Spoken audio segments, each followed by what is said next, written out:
तर माझी ना तयारी चालली होती माहेरी जाण्याची, म्हणून मी इकडे बॅकपॅक करत होती। आता काही दिवसासाठी मी माझ्या माहेरीच राहणार। दुपारी 4 वाजता माझी फ्लाईट होती पुणे ते जळगाव।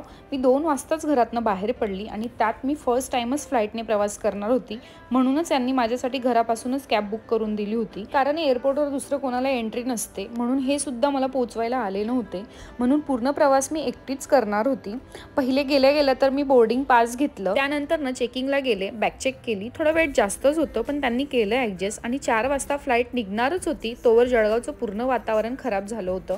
अचानकच तिकडे पाऊस सुरू झाला, कधी वाटलं पण नव्हतं की असं पण माझ्यासोबत होईल, म्हणून फ्लाईट डिले झाली आणि खूप वेटिंग करावी लागली आणि एवढा वेळ वेट करून मला जाम भूक लागली होती, म्हणून मी सँडविच आणि समोसा ऑर्डर केला आणि पूर्ण 3 तास वाट बघून फायनली आमची फ्लाईट 7 वाजता निघाली। पूर्ण क्लायमेट क्लीन झालं तेव्हाच त्यांनी जाण्याचा निर्णय घेतला आणि फक्त 1 तासात आम्ही पोहोचलो सुद्धा। खूप भारी एक्सपिरियन्स मला आला आणि फर्स्ट टाइमच या सर्व गोष्टी माझ्यासाठी होत्या, पण सर्व गोष्टींना मी फेस करू शकले याचा आनंद जास्तच, कारण फ्लाईट डिले झाल्यामुळे माझी थोडी चिडचिड झालेली, पण काही गोष्टी आपल्या हातात सुद्धा नसतात आणि झालं असं, हेच माझ्यासोबत येणार होते पण माझ्या बहिणीचं लग्न होतं आणि त्यांना तिकडे जाणं गरजेचं होतं आणि मी सुद्धा जाणार होती। माझी तयारी सर्वच झालेली, पण डॉक्टरांनी मला बेड रेस्ट दिला म्हणून मी कॅन्सल केलं, पण ठीक आहे, असो, या गोष्टी तर होतच राहतील।